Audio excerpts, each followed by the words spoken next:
Hey y'all, this is Fresh from Fresh and Fire Backyard Living. I wanted to take y'all with us and show you exactly what we're doing to prepare for this Arctic freeze. As a lot of you probably already know, I like to utilize the greenhouses, but with this blast that's coming through this week, we're going to take a couple of extra steps to protect the plant babies and get through this.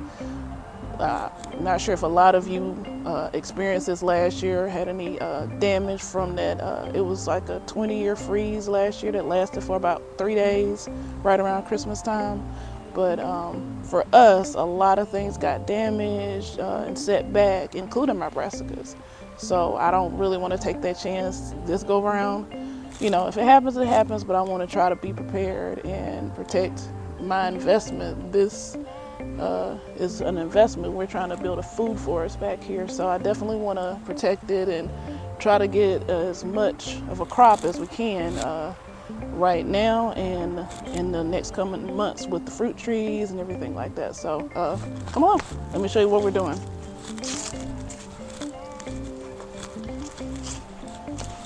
So for over here, this is where basically Fig Alley is. As you can see, we have the figs covered up. I'm not too concerned about them. They got planted in the ground in the spring, so I think they're pretty well protected. I got some painter's drop cloths to cover them up, and so far they've been good in these 20 degrees. I just peeked under there. I don't know if y'all remember, but this is the LSU purple fig, and it's got buds all on it, still nice and green and healthy.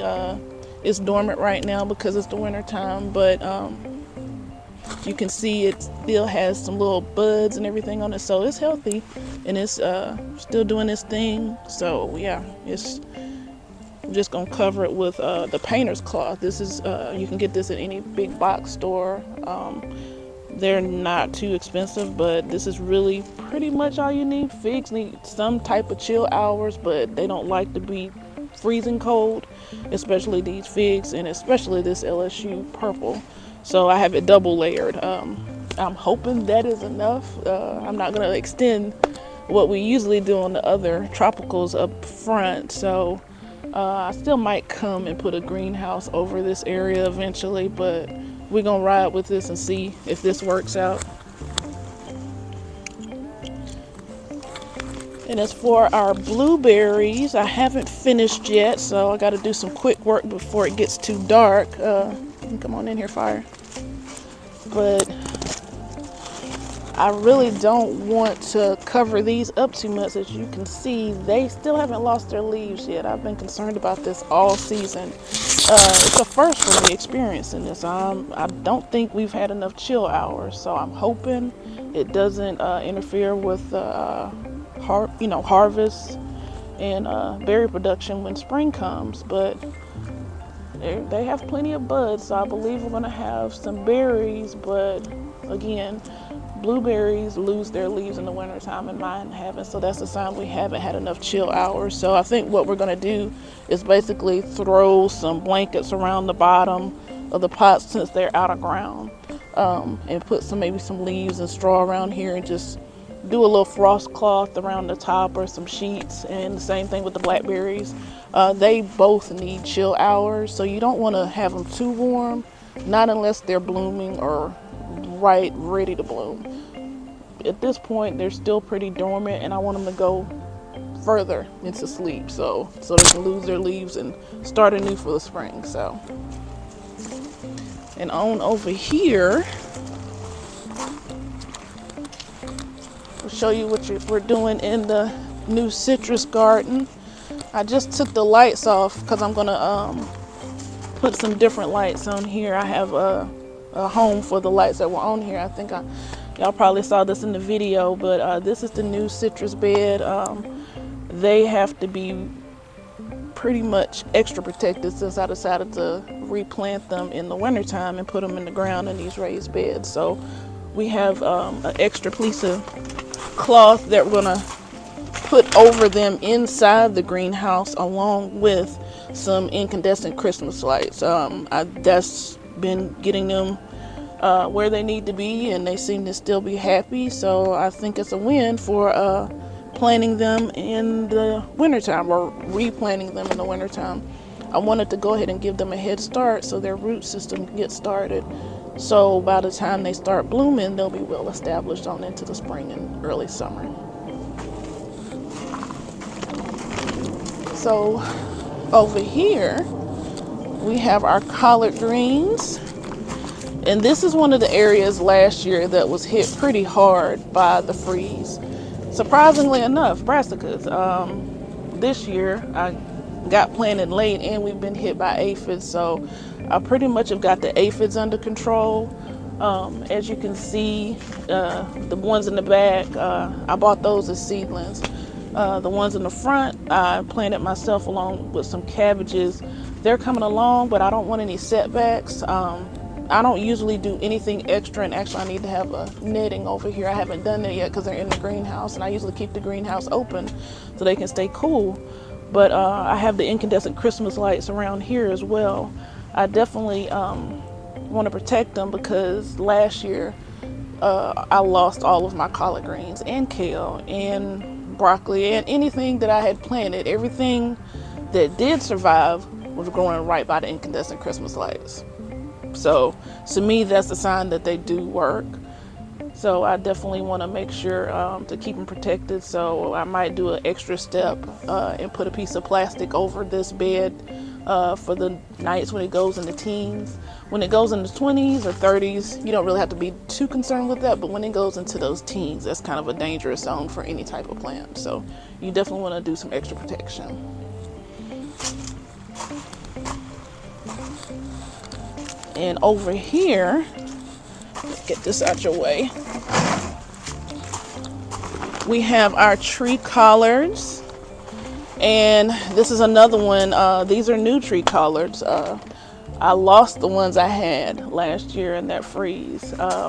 So we've been keeping them in the greenhouse since the winter began. I got a couple of cabbages down here along with some Egyptian walking onions. I cut those back.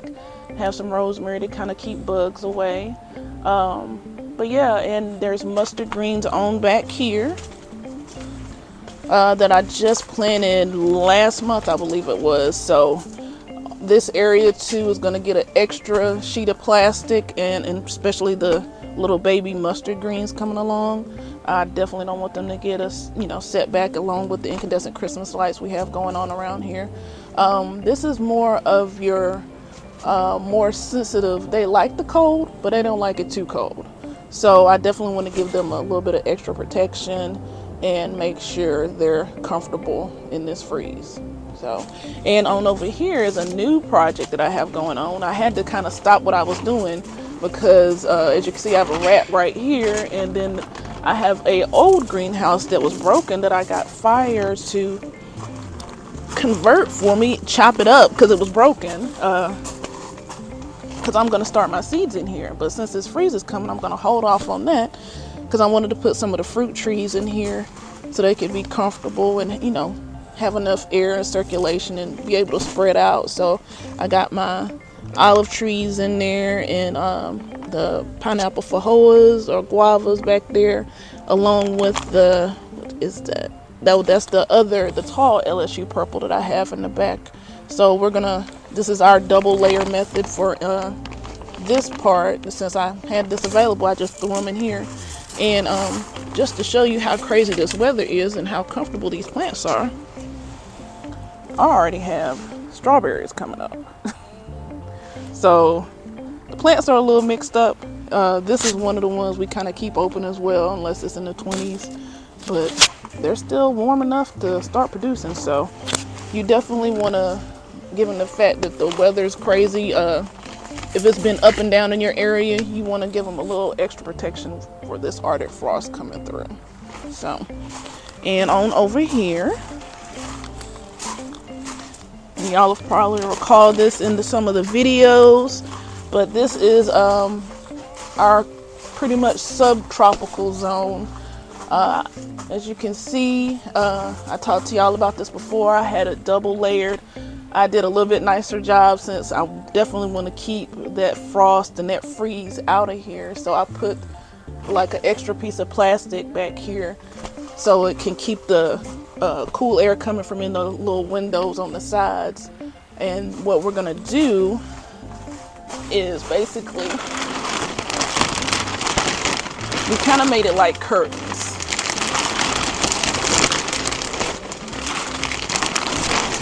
Come with one piece.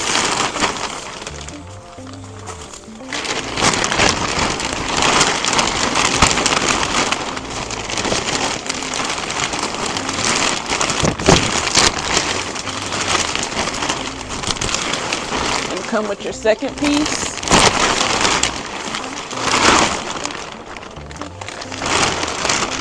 And bam, that's it. Now you have an extra layer of protection in your greenhouse. We have our citrus over here. We're gonna do the same thing. Still have my, the Gerbera daisy is still going strong. It's happy in the greenhouse along with the citrus. And even still have this volunteer tomato plant. Still has tomatoes on it. I'm not sure if they're going to get ripe, but this one looks like it's getting a little ripe. Still have oranges on the tree. Might pick one of those today. I want one to snack on. But as you can see, come on in here, fire. Everything is still looking happy and healthy. The bay tree. I even have some little tiny finger limes. And that one is very cold sensitive. That's why I have it tucked in the middle of all the other plants and have incandescent Christmas lights all around it. It definitely doesn't like the cold, but it's happy enough to start producing little limes. So yeah, so we're gonna just bundle up, and eventually, since the frost is gonna kind of be going on for a while, I'm gonna add some grow lights in here because there's gonna be certain days that we probably need to keep this closed up. So yeah, you come on over here. Now this is the herb garden.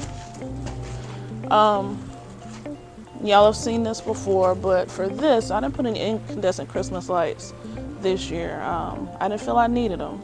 It was pretty well protected up against the house because it's a microclimate like I was telling y'all about. But I do think I'm gonna put like some frost cloth or extra sheet over the herbs just to make sure they're comfortable and carry us on into the spring.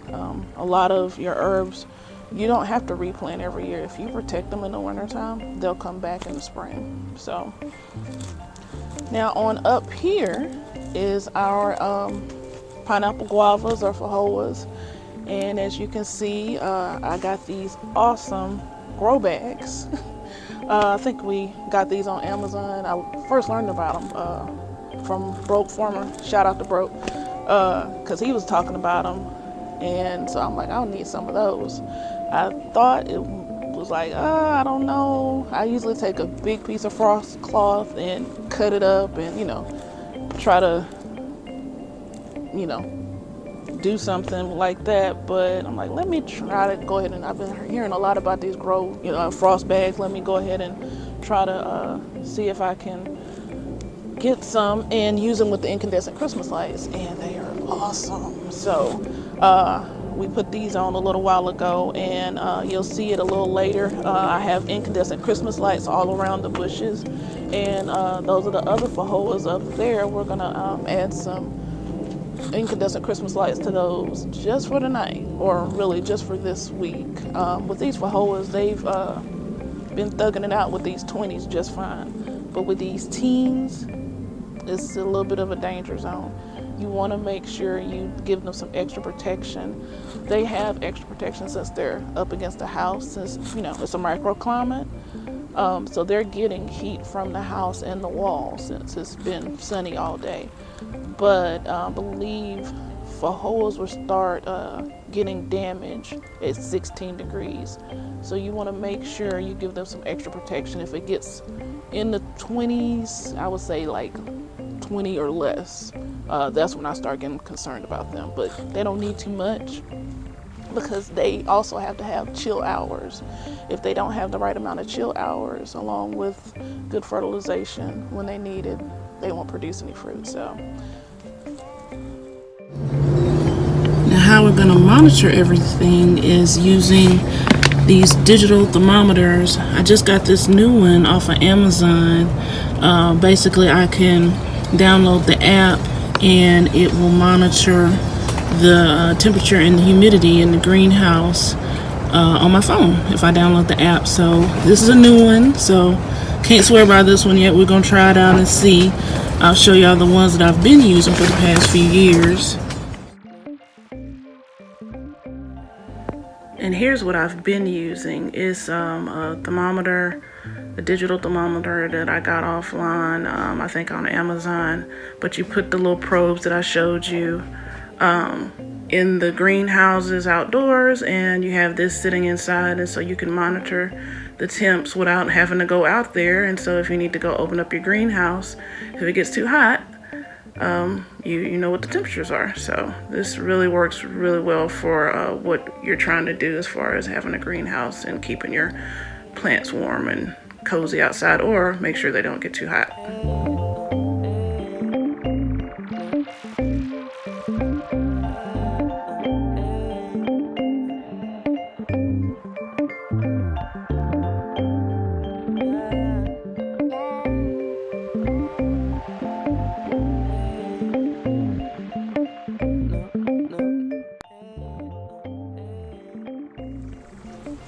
Now, I know a lot of you may ask, why not just bring all of these plants inside? But that's the thing. I have a lot of plants, and I found that if you just keep them outside, you don't have to worry about the humidity level and try to recreate that inside the house. They're still used to getting the sun on them and the UV lights, so you don't have to slowly transition them back outside. They still have the same humidity they always had. I like to consider myself an extreme gardener too. I want to have subtropicals and some tropicals, but figure out how to do it in an outside growing environment. So I've been doing this for a couple of years and it's been working out. So, and again, I have a lot of plants. I can't get all these plants in the house. I have one or two in the house. I still need to organize my greenhouse and fix it up and everything so I can actually bring them back out, but they're just in the storage room right next door. So still kind of getting some chill and some humidity, but yeah, so this has been working out for me, and I really do like having the luxury and the freedom of still keeping them outside, but just keeping them happy, keeping that frost off of them. That's really all you have to do.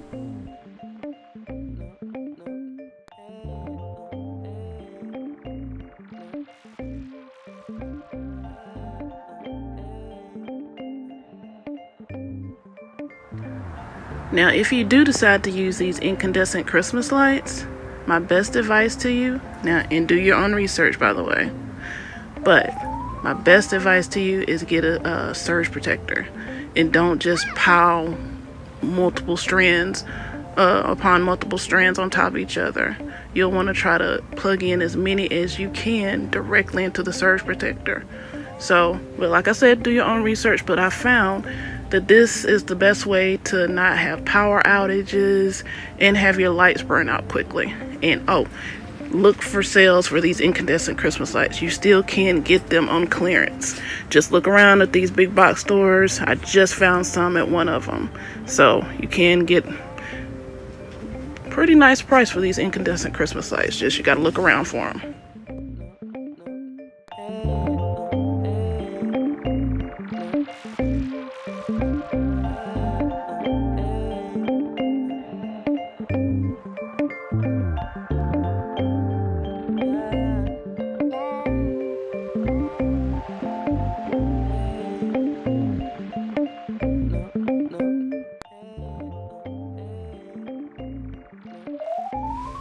Now, if you want to incorporate Christmas lights into your garden plan and keep your plants warm, get yourself a timer. You can get them in the big box stores, online.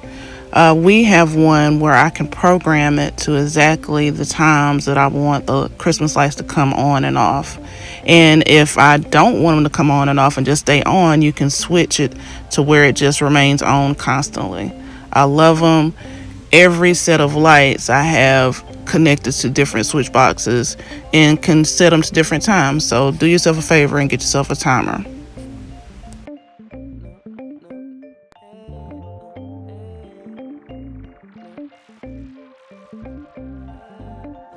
And they'll probably be all right, but even the sedums got covered up with this freeze. I'm not taking any chances. But here's what we're working with. As y'all can see, we got everything lit. Well, almost everything. And everything pretty much covered. Can't really see back there. That's where the blackberries and the blueberries are. But yeah. So let us know how you're faring in this freeze. Tell us what's going on. If you use the incandescent Christmas lights and how they work for you. We'd love to hear from you and know how you're doing in all of this.